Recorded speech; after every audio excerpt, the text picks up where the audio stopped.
ٹھیک ہے، چلیے اس میں تفصیل سے اترتے ہیں۔ آج کے اس ایکسپلینر میں ہم ایک ایسی زبردست قانونی جنگ کو ڈسکس کرنے والے ہیں جو بظاہر تو ایک چھوٹی سی دفتری ٹیکنیکلٹی لگتی ہے، لیکن اس نے ایسی شدت اختیار کی کہ معاملہ سیدھا سپریم کورٹ آف پاکستان جا پہنچا۔ بات ہو رہی ہے FIA کی، جی ہاں، ملک کا سب سے بڑا تحقیقاتی ادارہ اور اس کے اپنے ہی ملازمین کے درمیان ہونے والے کلیش کی۔ یہ کہانی اس بارے میں ہے کہ جب اعلیٰ ترین بیوروکریسی میں رولز آپس میں ٹکراتے ہیں تو کیا ہوتا ہے۔ اس مسئلے کی سنگینی کا اندازہ اس آفیشل سپریم کورٹ ججمنٹ کو دیکھ کر ہی لگایا جا سکتا ہے۔ مئی 2026 میں آنے والا یہ فیصلہ، جس میں جسٹس منیب اختر اور جسٹس عرفان سعادت خان شامل تھے، کوئی عام ڈیسیجن نہیں تھا۔ FIA نے اپیل کی تھی اور اعلیٰ عدالت کو یہ طے کرنا تھا کہ کیا ادارے نے سزا دینے کے لیے بالکل صحیح قانونی راستہ چنا۔ یہ اسٹرکٹلی اختیارات اور قانونی حدود کا نہایت اہم مسئلہ تھا۔ اس کمپلیکس قانونی الجھن کو آسان لفظوں میں سمجھنے کے لیے ہم آج کے اس تجزیے کو ان 5 حصوں میں بریک ڈاؤن کریں گے۔ پہلا، ملازمین کا تنازع۔ دوسرا، 2 قوانین کی کہانی۔ تیسرا، سیکشن 8 کا دفاع۔ چوتھا، سپریم کورٹ کا فیصلہ، اور آخر میں قانون کیوں ضروری ہے۔ تو شروع کرتے ہیں پہلے حصے سے۔ 1، ملازمین کا تنازع، قوانین کی کتابوں پر تصادم۔ دیکھتے ہیں کہ یہ سینٹرل کانفلکٹ آخر شروع کہاں سے ہوا۔ اصل مسئلہ وہاں سے شروع ہوا جب FIA نے اپنے کچھ ملازمین پر ڈسپلنری کارروائی کی، لیکن ملازمین نے چپ چاپ سزا نہیں مانی۔ انہوں نے ایک بہت ہی انٹرسٹنگ دعویٰ کیا۔ ان کا کہنا تھا کہ FIA نے سزا دینے کے لیے 2020 کے سول سرونٹس رولز کا استعمال کیا ہے، جو کہ ان پر لیگلی لاگو ہی نہیں ہوتے۔ ان کے مطابق چونکہ FIA ایک مخصوص ادارہ ہے، ان پر صرف 1978 کے رولز لاگو ہونے چاہیے۔ مطلب ان کا پوائنٹ یہ تھا کہ ڈپارٹمنٹ سزا تو دے رہا ہے، لیکن اس کی بنیاد ہی بالکل غلط رول بک پر ہے۔ اب آتے ہیں دوسرے حصے پر۔ 2 قوانین کی کہانی، قانونی سفر۔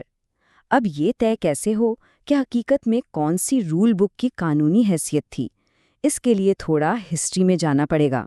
آئیے آگے بڑھتے ہیں اور دیکھتے ہیں کہ یہ سب بلٹ کیسے ہوتا ہے۔ اگر اس ٹائم لائن پر نظر ڈالیں تو 1973 میں عام سرکاری ملازمین کے لیے سول سرونٹس رولز بنائے گئے۔ اس کے بعد 1974 میں FIA کا ادارہ قائم ہوا۔ پھر 1978 میں FIA نے اپنے ملازمین کے لیے رولز بناتے وقت 1973 والے رولز کو ہی اسپیسیفکلی اڈاپٹ کر لیا۔ یہاں تک تو سب سیٹ تھا، لیکن 2020 میں حکومت نے ان اوریجنل 1973 کے رولز کو بالکل ختم کر کے ان کی جگہ نئے رولز انٹروڈیوس کروا دیے، اور بس یہی وہ پوائنٹ تھا جہاں سے ساری کنفیوژن اور لڑائی شروع ہوئی۔ یہاں FIA نے کیجولی یہ ازیوم کر لیا کہ چونکہ 1973 کے رولز اب 2020 میں تبدیل ہو چکے ہیں، اس لیے ان کے ڈپارٹمنٹ پر بھی آٹومیٹک نئے رولز ہی چلیں گے۔ لیکن قانونی حقیقت بالکل الگ تھی۔ 1978 کے رولز وفاقی حکومت نے اسپیسیفکلی FIA کے لیے بنائے تھے اور انہیں کبھی ٹیکنیکلی ریپیل یا منسوخ کیا ہی نہیں گیا تھا، جبکہ 2020 کے رولز وزیر اعظم نے بنائے تھے اور وہ ایک جنرل اپڈیٹ تھی۔ دونوں رولز کی اوریجن اور ان کی پارٹ بالکل مختلف تھیں۔ اور یہ مثال اس پوری بات کو بہت خوبصورتی سے واضح کرتی ہے۔ اس کمپلیکس سچویشن کو ایک ریسیپی بک کی طرح سوچیے۔ فرض کریں 1973 کے رولز ایک اوریجنل ریسیپی ہیں۔ 1978 میں FIA نے وہ ریسیپی اپنی پرسنل کک بک میں کاپی کر لی۔ اب اگر 2020 میں کوئی اس اوریجنل ریسیپی کو اپڈیٹ کر دے تو کیا FIA کی الماری میں رکھی ہوئی کک بک کے صفحے خود بخود تبدیل ہو جائیں گے؟ بالکل نہیں۔ جب تک FIA خود اس میں نئی ریسیپی نہیں لکھتی، ان کے یہاں وہ پرانی ریسیپی ہی چلتی رہے گی۔ یہی ملازمین کا سب سے بڑا پوائنٹ تھا۔ آگے بڑھتے ہیں تیسرے حصے پر۔ 3 سیکشن 8 کا دفاع، حکومت کی ڈھال۔ ظاہر ہے حکومت بھی چپ نہیں بیٹھی تھی۔ ایڈیشنل اٹارنی جنرل نے سپریم کورٹ میں FIA کا دفاع کرنے کے لیے ایک انتہائی مضبوط اور تقریباً صدیوں پرانا قانونی ہتھیار نکالا۔ یہ زبردست دفاع تھا جنرل کلازز ایکٹ 1897 کا سیکشن 8۔ یہ ایک سینچری اولڈ قانونی پرنسپل ہے جو کہتا ہے کہ اگر کوئی قانون ریپیل ہو کر دوبارہ ری انیکٹ ہوتا ہے تو دوسرے قوانین میں جو پرانے قانون کے حوالے ہیں وہ آٹومیٹکلی نئے قانون پر شفٹ ہو جاتے ہیں۔ تو حکومت کا سیدھا سا آرگیومنٹ یہ تھا کہ بھائی یہ قانون خود کہہ رہا ہے کہ 2020 کے رولز نے آ کر آٹومیٹکلی 1973 کے رولز کو FIA کے رول بک میں ریپلیس کر دیا ہے۔ اگر حکومت کے پورے سٹینڈ کو دیکھا جائے تو ان کی لاجک بڑی ٹھوس تھی۔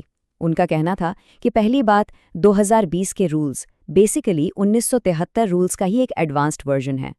دوسرا یہ کہ 1978 میں جو مائنر تبدیلیاں تھیں وہ بالکل نیگلیجبل تھیں، اور سب سے اہم پوائنٹ یہ تھا کہ اگر پرانے رولز بھی لگاتے تو نتیجہ اور سزا تو وہی ملنی تھی نا، اس لیے ملازمین کا پریکٹیکلی کوئی واقعی نقصان نہیں ہوا۔ عدالت کو اس ٹیکنیکلٹی کو اگنور کرنا چاہیے۔ پھر باری آتی ہے چوتھے حصے کی 4، سپریم کورٹ کا فیصلہ، دلائل کو رد کرنا۔ یہاں تجزیہ بالکل اپنے کلائمیکس پر آتا ہے جب سپریم کورٹ اس سالڈ حکومتی لاجک کے بھکھے ادھیڑنا شروع کرتی ہے۔ تو اہم بات یہ ہے کہ سپریم کورٹ نے بڑا ہی میتھوڈیکل کاؤنٹر لاجک پیش کیا۔ انہوں نے کلیئر کیا کہ پہلی بات، دونوں رولز کمپلیٹلی ڈیفرنٹ ایکٹ سے اپنی پاور لیتے ہیں، ایک 1974 ایکٹ سے اور دوسرا 1973 ایکٹ سے۔ دوسری بات، عدالت نے بتایا کہ سیکشن 8 کا بنیادی مقصد لاس کو بچا کر رکھنا ہوتا ہے، انہیں پوری طرح ڈیلیٹ یا ایفیس کر دینا نہیں۔ اگر حکومت کی لاجک مان لی جائے تو ایف آئی اے کے 1978 رولز کا تو وجود ہی مٹ جائے گا۔ اور تیسری چیز، 2020 کے رولز آٹومیٹکلی ہوا میں ایف آئی اے پر لاگو نہیں ہو سکتے، اس کے لیے ڈپارٹمنٹ کو نئے نوٹیفیکیشن سے انہیں ایکسپلسٹلی اڈاپٹ کرنا ہوگا۔ اس پورے قانونی جنگ کا ایموشنل اور انٹلیکچول عروج جسٹس منیب اختر کے ان اثر انگیز الفاظ میں ملتا ہے۔ انہوں نے ججمنٹ میں لکھا، دو بالکل الگ قانونی بنیادوں کو صرف اس لیے ملا دینا کہ ان کا موضوع ایک ہے، یہ ایک بنیادی قانونی غلطی ہے۔ یعنی عدالت نے اسٹرکٹلی ڈیفائن کر دیا کہ صرف سبجیکٹ میٹر سیم ہونے کی وجہ سے آپ وفاقی حکومت اور وزیر اعظم کی الگ الگ قانونی پاورز کو مکس اینڈ میچ نہیں کر سکتے۔ ایک بہت ہی پروفاؤنڈ آبزرویشن۔